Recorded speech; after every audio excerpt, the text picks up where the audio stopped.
Alright, welcome, ladies and gentlemen, to the continuation of Ocarina of Time 3D. My name is Allison, and once again, we have returned to Kakariko for some adolescence-related shenanigans. We're gonna give the tax man an old visit here, having just finished off the Forest Temple, and we're gonna get some of these lazy hobos off their asses and back to work. We are making Hyrule great again, and this pocket cuckoo will once again serve its purpose by waking this man up, who's getting his dirty ass boots all over this bed. Did you save Malin? Thanks, I'm going back to the ranch then. Yeah, not another government bailout for this ass. Just kidding, I'm sorry. But we did finish off the Forest Temple in the last part, and there's a few things for us left to do before we set our sights back onto Death Mountain. And well, Navi's just gonna hound us about it until we get there.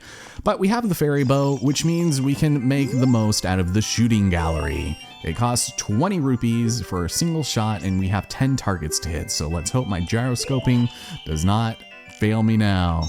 We also have a limited amount of arrows, and if you miss just one or two, you should still be fine in getting a free retry. Oop.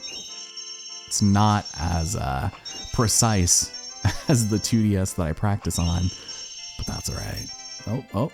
Ooh, good timing. And oh, yeah, it's all in a different order. I have no recollection of that. But this upgrades our quiver to the big one, so we can hold 40 in total, and I would definitely recommend picking this up before moving on, because there's some side questing that needs to be done, and if you have fewer arrows, it's probably not going to be nearly as cool. I don't think we spoke to this gentleman earlier, but a long time ago, there was a man in this very village who had an eye, they said, could see the truth. Oh, you're telling me about the mask, huh? Now, this fella, they say, he had a different way of doing things. His house stood where the well is now. Oh, that's an interesting bit of trivia. Well, if for whatever reason you have been following along with this walkthrough, which is already pretty shoddy in and of itself, you should have at the very least 50 Skulltulas. Everyone but the main head honcho will then be broken and freed from their curse, and we can get some of these prizes. Is it you? Yes. What do you have for me? Couple of bomb chews, which is nice. That is for 40, and I think this guy, if you come back after collecting 20 gold Skulltulas, he'll give you the Shard of Agony, and that thing is annoying as hell. But for 50, this lovely androgynous person will give us a piece of heart, giving us an entire new container. And if we speak to the head patron, oh, that's okay. We destroyed 51, lucky 51. So once we destroy 100, that is when we can come back and free the patriarch from his mortal coil. So kind of sad that he has to stay destroyed like that while all of his kids go free. Basically, just the drop of a hat, but that should just about do it for everything that we needed to do here. So let's go and make our way up. And it looks like this projectingly illiterate guard no longer is telling people to piss off by assuming that they can't read. No, he's gone. And it's probably because Death Mountain Trail is substantially more dangerous than it was before. There's a ton of unbreakable boulders here and more red tektites.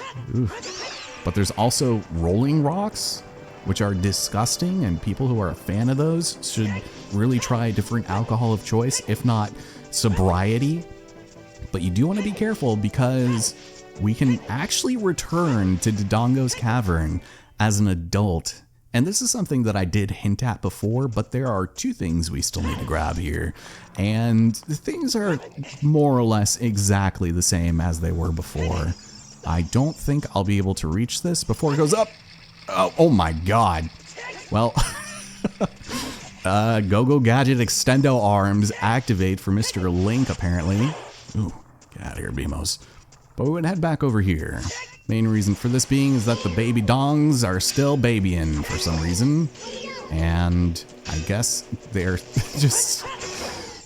they rarely reach adolescence, let alone adulthood.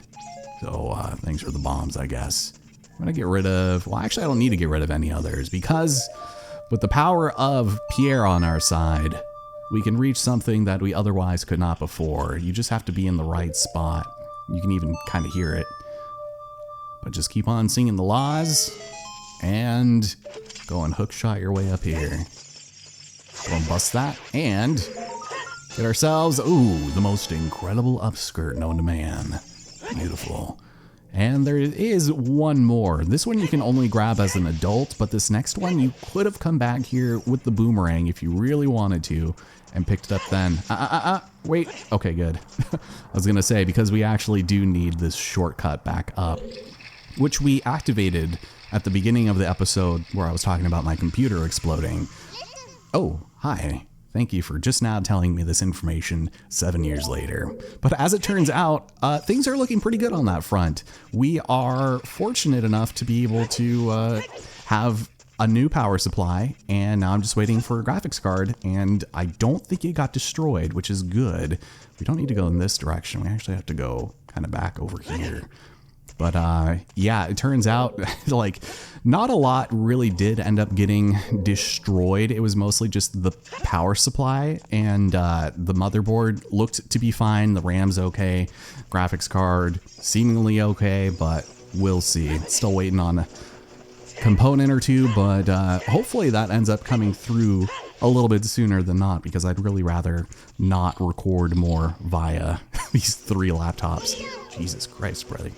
All right, well, you can leave me alone, and you can too. A funny thing about this platform is you don't actually need the ladder. You can just stand straight on up as an adult and just reach it that way. But yes, we do have to go all this way around so that we could reach this room, the room with the exploding staircase. And basically, when it's up here, it allows us to reach that cubby over there with a nicely timed jump. If you mess it up, though, you pretty much have to start all the way over, but there we go. So, if you had the boomerang, you could have returned as a child, but a hook shot for now will have to do. Give me that. And with that, let's get out of here, probably. I would assume. Can I even reach? Yeah. But that should be everything for Dodongo's Cavern. We'll never have to come back here again. Unless for some reason I felt like doing a Master Quest run or something, but not entirely likely. I was watching some videos of other people playing through Master Quest, and I was like, God, these dungeons kinda suck, man. Like these look criminally unfun, and I get that they're supposed to be like more challenging, but I don't know. It seems weird that it's Nintendo sanctioned ROM hacks essentially for these dungeons, and they're just so janky, for lack of a better word. But let's keep on making our way up through Death Mountain. If you remember, a while back we passed up this incredible treasure. Reason for that being is that it held a purple root, and I still want to be a bit careful for being on the wrong side of history here. But let's go and play a song here. Among one of our favorites, the Song of Storms. So the Ring of Rocks is supposed to indicate, hey, there might be a nice little secret here for us. We'll go and check it out, play a random song or two, and grab ourselves even more treasure. Can you guess what this is? A huge rupee worth 200. Now you know why I wanted to drop off all of my rupees at the Bomb Chew shop. Of course, now you're not going to drop anything for me, right? Yeah. I'm pretty sure it's luck dependent on whether or not you get anything there, but yeah, don't make the mistake of picking that up with your wallet full like I did in Wind Waker if you saw the resurgence of that series on my channel. I was actually pretty surprised how many people were tuning into that, considering nobody was really watching much of my content back in 2018 as I was uploading that series, but I was very pleasantly surprised to see that everybody was incredibly nostalgic about it, and they didn't give a damn that I was the one recording. Anyways, there is an adult-only gold Skulltula there, and unfortunately, our friend Hot Rodder no longer runs these streets. Instead, it's one of them newfangled Gen Zers who's just absolutely smooth-brained and window-licking, and not really good at driving. So once again, we do need to stop this with an incredible amount of force. And one of my favorite ways of doing this is quite possibly with the bomb chew. I found this to be a lot more reliable than anything else, but now that I've said that, and my fat fingers will not allow it, I'll just blow myself up. How could you do this to me? You're Ganondorf's servant. Wait a minute. Hear my name and tremble, and fear Mr. Ellison, hero of the Gorons. Well, first of all, I think this is a classic case of mistaken identity because that title belongs to me, and you're impersonating my identity, so I guess I can take you to court now. No, I am the legendary Dodongo Buster and hero, and his father is Darunia. Of course we remember him. We're sworn brothers, reluctantly, at least. But apparently, he named him after us because of our bravery. Wow. Yeah, I like the name too, man. Well, I'm glad to meet you. And, oh, he wants an autograph. Well, yeah, not the best time, because we gotta help some people. Darunia went to the Fire Temple to confront the dragon. If we don't hurry, he'll be eaten by said dragon. And then, oh no, he's gonna be an orphan. Who's your mother, by the way? Well, I guess we should ask him about the dragon. Long ago, there was an evil dragon named Volvagia living in this mountain. That dragon was scary. It ate Gorons, but that wasn't why it was scary. But the hero of the Gorons used the huge hammer to defeat it and destroy the myth from long ago. He knows because apparently Darunia is a descendant of the hero. Oh. Okay, well, how about we ask about the Gorons? Everybody was taken to the Fire Temple, and while Darunia was out, Ganondorf's followers came and kidnapped them, all to be eaten by Volvagia. Oh, so the dragon has been revived by Ganondorf, and as a warning to those who might oppose him, he's gonna feed them all to the dragon. Wow. Alright, well, to help, he's gonna give us a heat-resistant tunic that's adult-sized and won't fit a kid. Going to a hot place? No worries. Just keep this HOTTOGO and you'll be good to go. Apparently giving us that allowed entry to Darunia's room and the shop. Dad told me not to let anybody follow him, but only I can save everyone. And the shop owner, who's also hiding somewhere, will help. Oh. So the secret passage is behind the statue in Darunia's groovy dance room. And before we do that, there is one thing I'd like to take care of before I forget, and that involves our friend from many years ago who promised us something kind of neat. If we go and talk to him now, he's completed a small weapon that took 7 years to create. He'll charge us 200 rupees for this knife, and this is the Giant's Knife. It's so big that you need 2 hands to hold it, and we cannot use a shield. The issue with this weapon is that if you hit something 8 times, it will break. If you hit an enemy with it 4 times, it will break. You can bring it back to him to get it repaired for 200 more rupees, but if you use it too much, it will become unusable. And I do want to make sure that we end up grabbing that before moving on, because it's fairly important that that comes with us for the boss, if anything. If we head to the shopkeep room, I guess we destroyed his entrance again, for which I would like to apologize profusely for. Oh no, everyone's gone. Only I was left behind, God forbid. And apparently, wait a minute, so how would we be able to purchase the Goron tunic? I guess if we hadn't spoken to Darunia's son and he just opened this up, but we can't purchase doubles, so we'll just hold off on that and get the heck out of here, shall we? So we will definitely play around with the Giant's Knife at some point. I would just save it for the boss, kind of make it a joke. And let's go and move the most obvious statue in the entire game. Funny enough, you actually don't need any strength upgrades to move this, even though you technically need the Goron bracelet to make it to this point in the game. If you somehow manage to bypass that by way of randomizer, then this thing can move with just the most simplest of strength. And look at that profile. Doesn't that look like the chinless incel side profile? Like, I don't know, maybe that's just a mark of strength here in the Goron land. But if you need more rupees, this pot will always have a red one. So that's nice. Also, maybe go and snag some health. Gonna go and yoink that.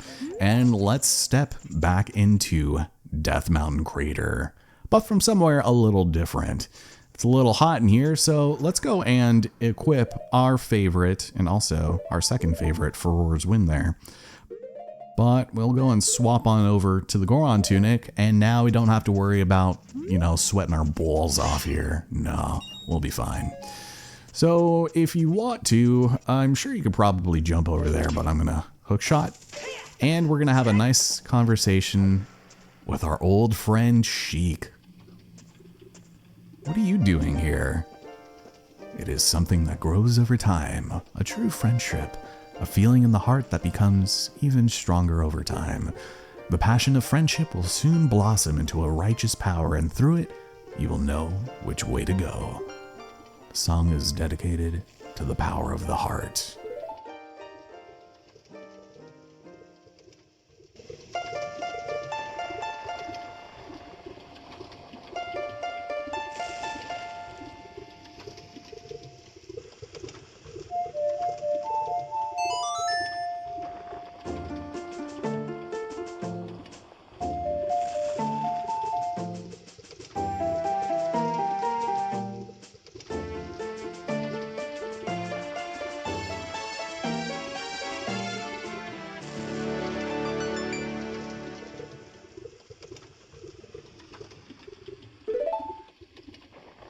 God, that song is good.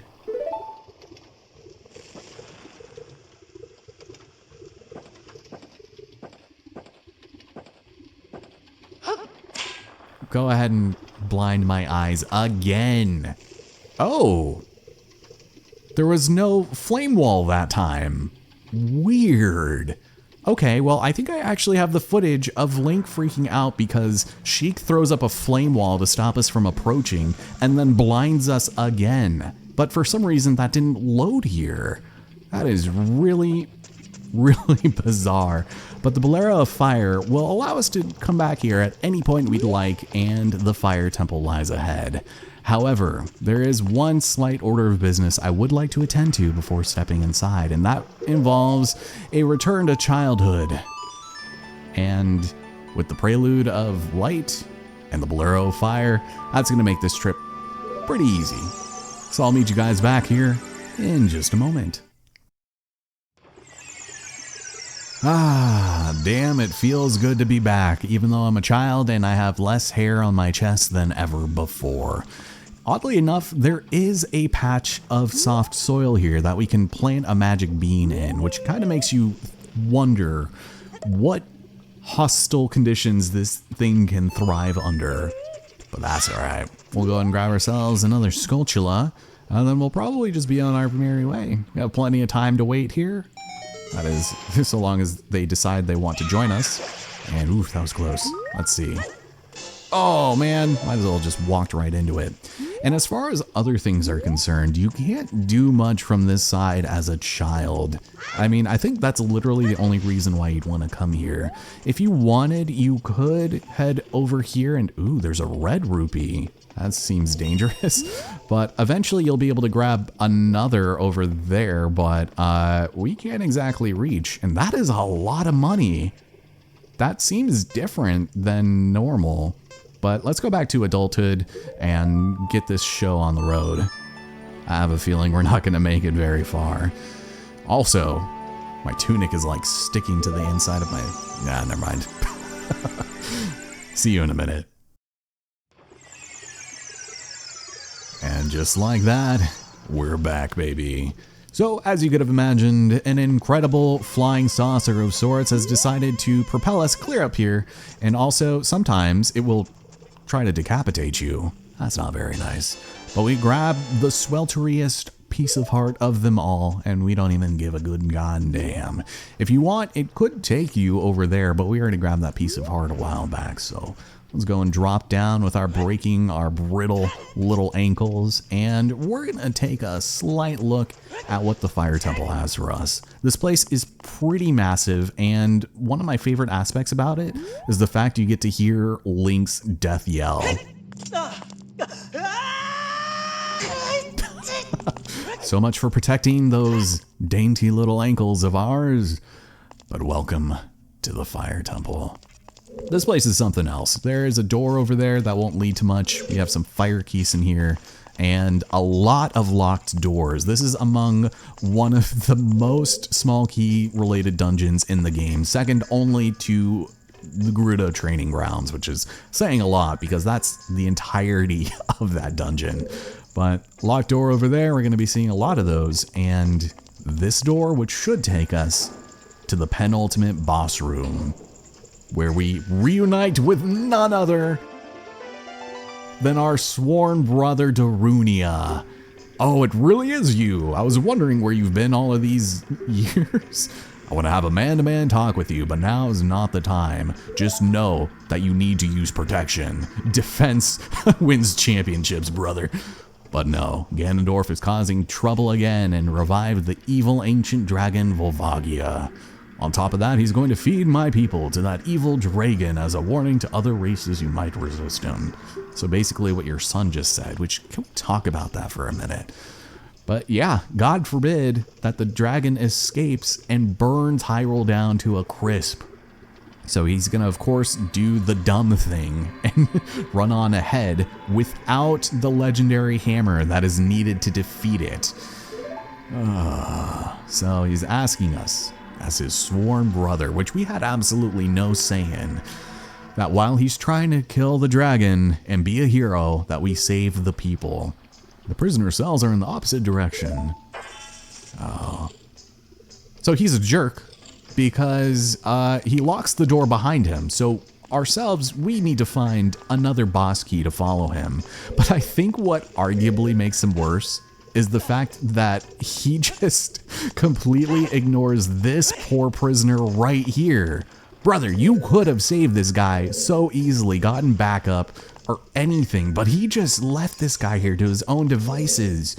Please don't eat me. If you eat me, you'll get a stomachache.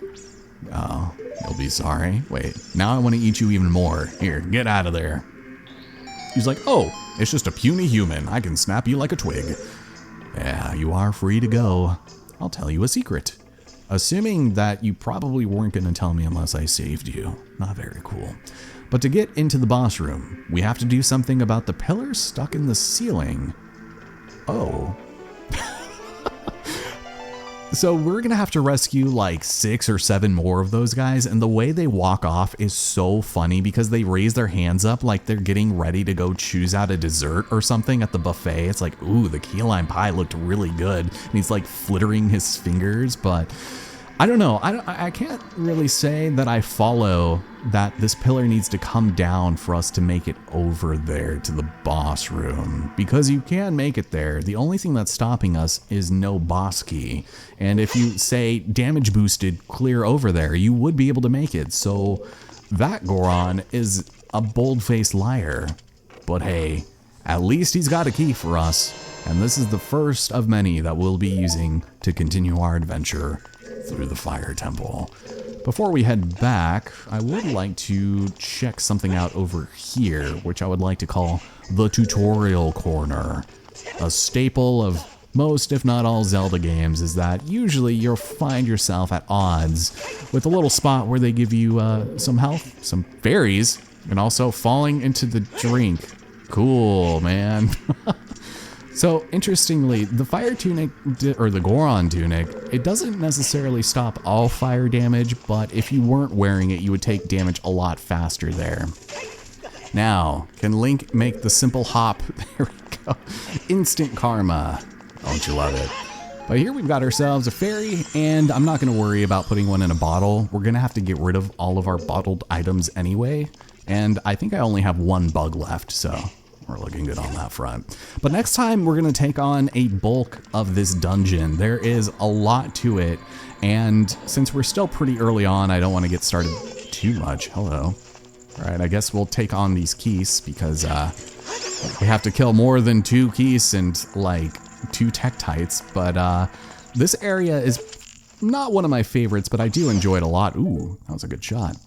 But I know some people are probably disappointed at the lack of the 1.0 Ocarina of Time Fire Temple music. They kept the quote-unquote remake because I guess it was too sinister. I do like the glockenspiel though. It makes me feel like we're playing Pikmin again. Anyways, thank you so much for watching if you've made it this far, and next time we will hopefully get to the end of the dungeon. This one is actually one of the longer ones in my opinion, and I am bound to get lost as hell. We're gonna head in here and hopefully find our way through with few to no issues, all right? Take care, and I hope to see you guys next time. This place is a doozy. See you guys then.